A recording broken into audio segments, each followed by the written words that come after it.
छत्तीसगढ़ विधानसभा का मानसून सत्र 18 जुलाई से शुरू होगा। यह सत्र 18 जुलाई से शुरू होकर 21 जुलाई तक रहेगा। इस सत्र के दौरान कुल 4 बैठकें होंगी। इतना ही नहीं, इस सत्र में वित्तीय काम के साथ साथ अन्य शासकीय कार्य भी किए जाएंगे। आपको बता दें कि यह विधानसभा सत्र बहुत ही महत्वपूर्ण होने वाला है, क्योंकि इस साल विधानसभा चुनाव भी होना है और यह मानसून सत्र पंचम विधानसभा का अंतिम सत्र होगा। इसमें राज्य सरकार 2.5-3 हजार करोड़ का अनुपूरक बजट भी पेश कर सकती है।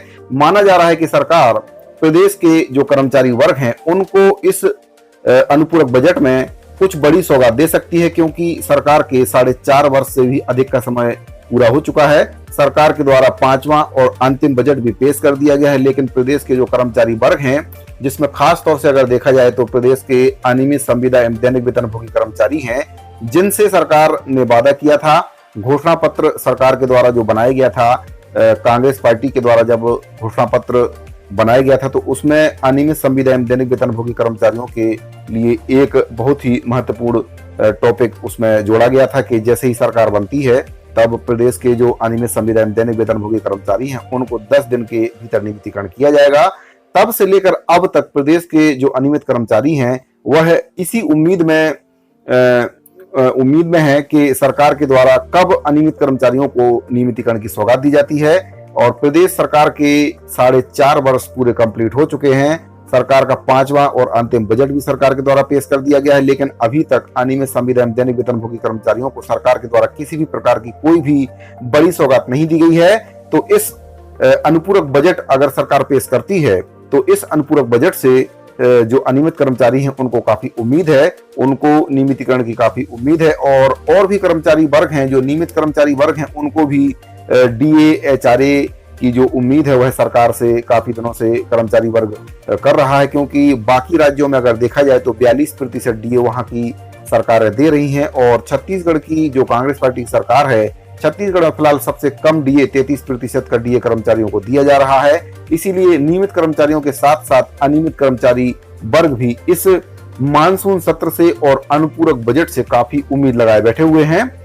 वहीं पर ये मानसून सत्र की जानकारी आने के बाद नेता प्रतिपक्ष नारायण चंदेल ने इस सत्र को बहुत ही छोटा बताया है। उन्होंने कहा कि सत्र कम से कम 10 दिनों का होना चाहिए था।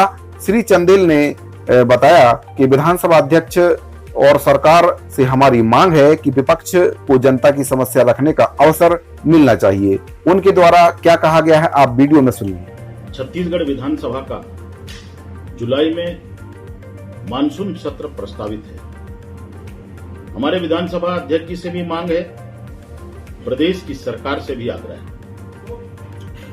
कि मानसून सत्र विधानसभा का कम से कम 10 दिनों का आहूत किया जाए। इसलिए 10 दिनों का होना चाहिए कि सारे माननीय विधायकगण अपने अपने क्षेत्र की समस्याओं को और प्रदेश में आज जितनी ज्वलंत समस्याएं हैं, जितनी ज्वलंत मुद्दे हैं, उन सारे मुद्दों को विधानसभा में रखना चाहते हैं। पिछले जितने भी सत्र इस अवधि में हुए हैं, इस भूपेश सरकार के कार्यकाल में हुए हैं, दुर्भाग्य यह है कि किसी भी सत्र अपने निर्धारित समय सीमा में नहीं चल पाए। जो समय अवधि निश्चित किया गया था विधानसभा सत्र का, सत्र उससे पहले ही अवसान उसका हो गया। इसलिए हमारी मांग है कि जुलाई में जो प्रस्तावित छत्तीसगढ़ विधानसभा का मानसून सत्र है, कम से कम 10 दिनों का आहूत किया जाए।